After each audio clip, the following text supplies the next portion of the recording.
Good morning. I'm Nilbren A. Pamo of San Vicente Elementary School of the Schools Division Office 1, Pangasinan.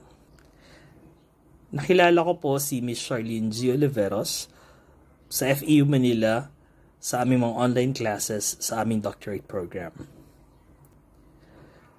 She is enthusiastic towards research. Hindi po siya madamot sa pagbibigay ng inputs at feedback at pagbibigay din ng additional information and knowledge sa mga nalalaman niya tungkol sa research.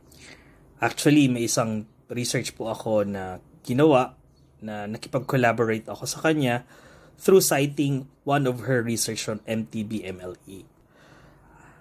Actually, sa aming pagiging magkaibigan, na-invite ko rin po siya. I had an opportunity to invite her to one of our in-service training in San Vicente Elementary School, wherein inintroduce po niya sa amin yung isang mobile application na kanyang ginawa, at lahat kami, including my school head, ay manghang-mangha po doon sa ginawa niyang Joy in Learning in Active and Passive Voices.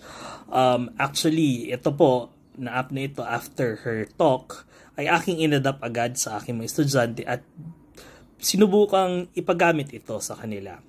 The results are good and improve the learning delivery, especially the instructional delivery, wherein naging maayos at mas mapadali or napadali yung aking pagtuturo at pagkatuto ng aking mga estudyante dahil sa application na ginawa ni Ms. Charlene.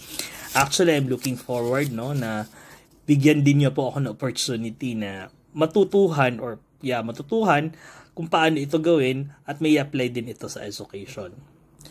With Miss Charlene Joy's passion towards research and academic pursuits, she's very good sa lahat ng aspetong ito, and masasabi po natin na maglaking tulong ang kanyang pag-develop or paggawa ng mga research na ito na mas kapaki-pakinabang sa larangan ng ating pagtuturo at pagkatuto ng ating mga mag-aaral. At ito ay magsisilbing inspirasyon din sa iba pang katulad ko na teachers din mula pa sa Pangasinan na maging mapanuri lalo at mapalalim pa lalo ang kaalaman sa larangan ng research at sa larangan ng pagkaturo at pagtututo.